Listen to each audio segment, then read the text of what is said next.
Хөөе. Болно хөөе. Чүмүм гөлөг минь хөөе. Хөөе. Чи одоо болч болдгүй юм уу? Зөв наад нэг юм аваад зүгээр манахаас явцсан байгаараа намайг очиход. Чи ямар аим. Чи ингэж болохгүй хөөе. Чи ямар хажууд нь байсан биш үү? Хүнийг өнгөрснөөр нь шүүгээд чи юу бурхан юм бэ? Одоо л өөрөө хайцсан хүүхэд ойлдгүй. Чамд одоо би одоо хохин л гэж хэл. За. Наа Болдоотлын Батэрч гэдгээ Браун студийг ажилладаг үүсгэн байгуулагч. Хөрөн бавга пэйж ажилладаг. Самцаануу намайг Халуун гэдэг одоо 21 настай. Анх Браун студийн Great моделоор очиж ярилцлаганд ороод студийн зурганд орж исэн.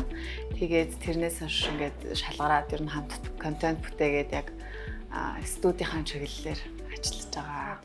Чи миний нөхрөөс салчихдах уу? Хичин ингээд нэг хүүхэдтэй одоо дахиад жирэмсэн. Тэгсэн чинь өнөөдөр болохоор би чам Facebook дээр тавин зураг бичсэн. Бидний үздэгээс нэг кино удаж та нэг инха 3 марлаад чинь юу лээ all in гэдэг нэртэй шүү дээ. Тэгээд тэрэн дээр чинь анх тэрний 1-р ангилоо 2-р анги дээр хөрөн бавга гэдэг нэг юм надлахын нөхөр сууж байдаг гэсэн. Тэрнээс би албаарсан аахгүй. Тэнгүүд чинь яг манай үеийн залуучууд бол хөрөн бавга гэдэг нь шууд мэдэн шүү дээ. Анхандаа гэхдээ нөгөө донсок Монгол донсок гэж нэрлэгчээсэй. Тэгээ хуцдах байх гэж даа. Тэгэж бодоод тэгээд явцсан. Хөрөн бавга болсон тий. Хөрөн бавга пэйж анх Браун студ хаягтайгаар ер нь 2023 онд байгуулагдсан. Гэхдээ тэрнээс өмнө бид нэр студийн пэйжтэй байгаагүй зүгээр студи үйл ажиллагаа явж лээсэн л та. Би 7-1 хөрмийн зураг авчихчихгүй юу. Тэгсээ чи нөгөө хөрмийн 2 холсын маань эмэгтэй манай энэ ах юм. X-нол таарсан. Тэрийг би урдаг дээр мэдсэн байхгүй юу? Одоо нөгөө пэйжээ хөгжүүлэх зорилгоор нэг анх нөгөө X-ийн хөрөм гэсэн нэг тийм контент X-ийн хөрөмөнд очдог зурлаачаар тийм нэг контент хийгээд тэр нь хүмүүст аягүй хүрээд даруй өрдөөс 12,000 дагагч авсан байхгүй. Тэгээ бид нар тэгээ орхицъя. Үзэлт нь ингээд улам ихсээ тэгээд нөгөө хүмүүс бас цаашаа юм нэхэдсэн байхгүй. Би чинь уул нь яг үндсэн төгссөн мэргэжил маань нийгмийн ажилтан байхгүй. Тэгээ өөрийн сонирхлоор би нөгөө юугаа одоо фото, одоо видео, аудио төрлийн студи ажиллуулах чинь миний бүр хобби компьютер оролтод чинь. Тэгээд уул нь тэр чиглэлээрээ сурах хүсэлтэй байсан боловч нөгөө гэр бүлийн шаардлагаар гэдэг шүү дээ. Тэгээд нийгмийн ажилтнаар сурсан. Тэнгуү чинь тэндээс сурсан мэдсэн зүйлээ би энэ нөгөө хоббитойгоо холиод хийхээр 7-ос нэг зүйл гарч ирж байгаа. Тэгээд за энэ нийгэм дээр үнэхээр болохгүй байгаа зүйл юу вэ гэдээ бодонгууд одоо гэр бүлийн харилцаа маш их ингээд одоо салалт хүүхэд өнчүүл. Энэ бүгд чинь ингээл амар хэцүү юм байна. Тэр ч одоо яг энэ трийг нь нотлох боломж гарангууд яагаад нэг худлаа алцганаал чи үстэй өнгөрсөндөө юм байсан байна мэн. Хүүхэн шүү шилцганаа. Манай контентыг үздэг бол ер нь эхлээд би эрэгтэй хүмүүстэй хүүхэд одоо залуучуудаа хандаж хэлж ер нь ингээ ярилцчихсан битгий ингээд араар тавьж араар тавилт ингээд ямагт баригддаг. Тэгэхээр ингээд дандаа ингээд салт үүсдэг. Энээс болж хүүхд чөмчөрнөө битгий ингэж ярьсан одоо тийм контентуудыг араараас нь хийсэн. Тэгээ ер нь бас эмэгтэй хүн ч гэсэн бас учир байгаа шүү гэдэг ямиг ойлгуулж өгөх гээд бас нэг дүүгээ гойсон. Ямар ядаргаа тийм ганц юм заах гэж бүлээ болчих юм байна да. Чи хайч чи хөө. Юу гэсэн үг юм бэ? Хүн аятайхан ганцхан юм заагаад өгч чадахгүй бүр савж хийв цагнаад би хайрлаа. Фэшн биш ийм тавилттай жижиг мужигнд бол амьдралдаа анх удаа л орж утсан. Тэгэл орсон чинь амар их хандлт аваад тэгэл доор нь мэдээж нөгөө нэг муутай сайнтай зөндөө комментууд байгаа шүү дээ. Тэгэл тэд нар ингээл хөөрөлдсөн чинь таадгүй юм аадгүй ингээл сэтгэлээр дэмжээл. Тэгэл одоо ингээл явж байна. Өөд штэ би машинтай олмоор би өсөөд гутлмал өмсөн миний хууль ядарч.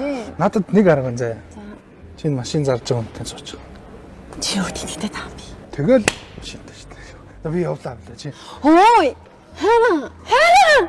Ямар нэгэн тийм элдвэн зэ харилцаа байхгүй гэдгийг хэлэхгүй бол хүмүүс бас нөгөө комментүүдээр өстой шарна штэ. Контент болгоныхоо дүрийг ярилцаал ингээл хийцгээж байгаа болсооч штэ.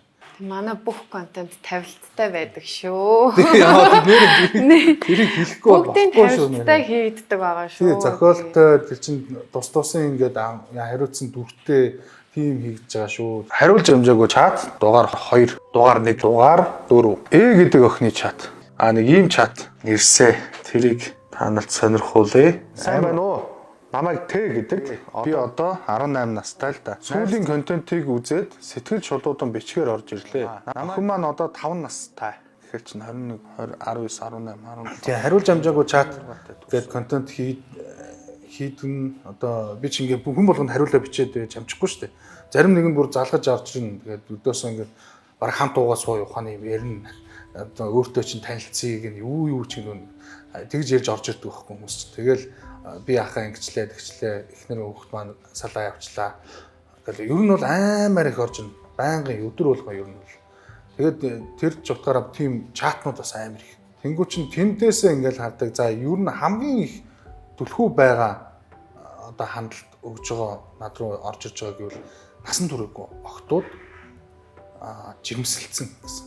Жирэмслүүлсэн хүмүүс нь болохоор дандаа энэ насан туршсан залуучууд. Тэгээд ингээд чихэн дээр нь цэцэг ургуулж байгаа л ингээд бэлгийн харилцаанд орчих алгуулчихна. Манай үеийн юм 20 гарсан залуучуудын хувьд хамгийн юм түгээмэл байгаа асуудал сэтгэл зүй. Мамиа орлол амар өндөр болсон. Тэгээл нэм арх тамхины донтолт, тэгээд хаар тамхины тэр чинь ер нь бол цэвэр сэтгэл зүйн асуудал байхгүй. Ерөөсөө юм гадны нөлөө гэхээсээ илүү хүний сэтгэл зүйн асуудал. Хүүхдүүдээ маш сайн хүмүүжүүлэх хэрэгтэй. Одоо боловсрал олгох байхгүй. Хүмүүс нэгэсэндээ хүмүүс ерөөсөө аюу боловсрал эзэмших аюу дургу болчих чинь. Чин боловсрал гэдэг чинь хамгийн чухал юм байна. Хүний толгойдоо хийцэн зүйлийг хинч булааж авч чадахгүй. Одоо аав ээж болох боловсролын контентууд чаалга ер нь бол нийгмийн энэ нөгөө нэг соён гээгэрүүлэх сайн тал руу явуулах контентуудаа байхгүй байна. Аюу дутмаг. Тэгээд багч гэсэн бид нар бас нэг тиймэрхүү бид нар чадахгүй хамаагүй хийж л явах юм байна. Дэлхий дээр 8 тэрбум хүн байгаа. Тэр 8 тэрбум хүн чамруу чижилжсэн чи өөрөө өөрлөгөө чичлэхгүй чи амьдралдаа ганцуудаа энэ насан дээр байгаадаа чи ганцуудаа амьдарч үзэж байгаадаа гэд өөрийгөө хайрлаж чадах юм бол буцаад босч ирэх хүч хинээс ч гарна хгүй. Тэр хүмүүс чамруу чижилж байхад нэрээ би тийм шүү гэд өөрийгөө оноочих юм бол чи амьдралынхаа хамгийн ёроолыг харж байна л гэж бодох хэрэгтэй. Бас нэг хүний хараагүй үнцгийг нь бас харуулж чадвал бас тэр ч юм тий. Одоо хүн болгон мэддэг ч гэсэндээ тийм алдаад байгаа зүйлс айгүйх байгаад байгаа шин. Тийм юмнуудыг л гаргаж өгөхийг л зорддог доо. Тэг би энэ охины чатыг харсан. Энэ охины чат амар урт чат байсан. Тэгээд би ер нь ерөнхий утгыг гаргаж бичсэн. Энэ бүр үнэхээр амар заяа. Би энийг бүр уншаад бүр ингээд бурхан минь гэж бодож байгаа юм чи. Дандаа нөгөө үзэж туулсан юмнууд байдаг болохоор хариулахад нэг төгшөө бодох байдаггүй шүү дээ. Ялчгүй л туулсан юм да. Тойроогүй дайраад гарцсан та гэл. Бид нэр адилхан зовлон туулдаг. Гэхдээ адилхан мэдрэмж авдаггүй байхгүй юу. Тэрийг л яг хөө зүгээр наа чин хариултны юм шүү гэж хэлдэг л байхгүй. Бас нөгөө миний дурсамж гээд нэвтрүүлэг хийж байгаа бас. Гэхдээ тэр маань бас явж амжихгүй л байна л да. Миний дурсамж гэдгээр болохоор амьдралдаа бас нэг алдаж онцсон, алдаж идсэн одоо тийм олон жил лав байсан гэдэг тийм хүмүүсийг онцолж яриулдаг. Одоо амьдралдаа яагаад алдсан юм бэ? Тэр зүйл дээр ингээ алдсандаа тэр усаж үнэхээр их харамсаж байгаа шүү дээ. Тэгээд над чи бити алдаараа нэг дүүнараа гэсэн нэг тийм мессежийг өгүүлдэг тийм нэг нэвтрүүлэг байхгүй. Анхны дугаар нөгөө Nosting тавин гэдэг ах маань орсон. Миний утас шүү дээ. 30 минутанд 40-50 дуурдаг байсан үе байгаа. Тэр 2008 он баггүй юу? Яг ид хүмүүс гарч ирээ. Аажмаар би нөгөө арх гэдэг юм дийлдэл ингээл миний утас дуурхаа болоод миний утсыг авдаг хүн бол байха болол ингээл улаан халж таарах юм бол энийгээ шил ярих авч өгчөөд алга болов. Тэр миний дурсамжинд чи ер нь бол амар хүлээлттэй шүү дээ. Байнгын хүн адны залгана миний дурсамж чинь дараагийн дугаар зэв хийж байгаа л. Тэгээ явж байгаа. Тэгээд бодит кейснүүд барьж авдаг. Тэгээд тэрэнд ингээд тааруулж жүжиглдэг байхгүй бид нар ч одоо яг өөрт нь таарж байгаа яг тохиолдож байгаа юм тэр одоо манай дүү мө өөлцсөн сууж байгаа юм. Найз хүндээ хаягдлаа гэж чи тэгээд чамаа арх уугаад нөхөр юм арх чинь ингээд буцаа нийлж гинэ. Үгүй. Тэгээд үчи наадах бол чи одоо чи надаас гिचнээ удаан цуглаа. Одоо болий. Одоо чи надаас явахгүй шүү мэдв. Хүн болгоны амьдралд заавал ядаж айл нэгэн тохиолдсон байдаг зүйлсийг хөндөж одоо нөгөө хизээж хуучиршдаггүй сэдвүүдээр хийдэг. Тэгээд ихэвчлэн алддаг зүйлсүүдийг хөндөж тэгээд ингээд аль болох алдахгүй хэрэгтэй байх талаас нь тийм зөвлөгөөнүүдийг өгж он л илүү хүнд хүрдэг байх гэж бодоод байгаа. Элдв янзын тийм одоо зах зээл өнөөдөр тийм өрсөлдөөн би ерөөсө бодоагүй л дээ. Миний бодож байгаа зүйл гэвэл ерөөсө нийгэм рүү гэрэл тусгах. Тий ашигын юу ч байхгүй надаа. Ашигын байсан бол би одоо энд намайг дэмжиж чиний тэр юу ч хийгээгүй гэж одоо намайг дэмжиж би юм хийх гээд явж гинэ гэдээ явж байгаа гар утгатай адилхан болно шүү дээ. Нүдэн дээр ийм өсвөр насны хүүхдүүд үхлийг сонгоод байгаа учраас би энэ хүүхдүүдийг битгий ингэж гэж одоо яг чин сэтгэлээсээ эмзэглсэн учраас л тийм зүйл хийж байна. Харин дэмжиж орж иж байгаа усуудтай их талархдаг. Хэрвээ ямар нэгэн зүйлийг хий гэж зорж байгаа бол яг тухайн салбартаа хүн болгон шашаа ингээд хангалттай хэмжээнд үнэлэгддэг болсон хойноо өөрсдөө ингээд илүү дүүлэх хэрэгтэй. Амар зүйлийг анзаарж байгаа. Ингээд манай студ дээр модель ол инэ тэрэ гэж ирж байгаа. Ямар ч юм камертай харьцах чадвар байхгүй. Тэгснээ өөдөөс ингээд цалин ярьдаг. Гүби юм ч ажиллахгүй тэр гэдэг.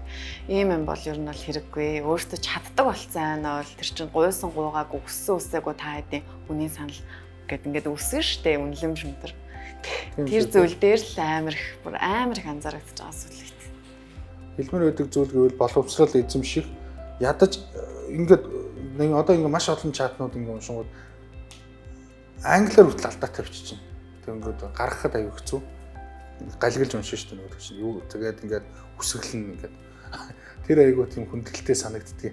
Тийм учраас ер нь ингээд боловсрал эзэмших хэрэгтэй. Бүх зүйлийн боловсралыг эзэмшээд үр хүүхдүүдтэй бас боловсрал эзэмшүүлэх. Одоо энэ нийгэм болохгүй гэж хараад яхаа бид нар өөрсдөө нийгмээ сайхан болгох хэрэгтэй байна.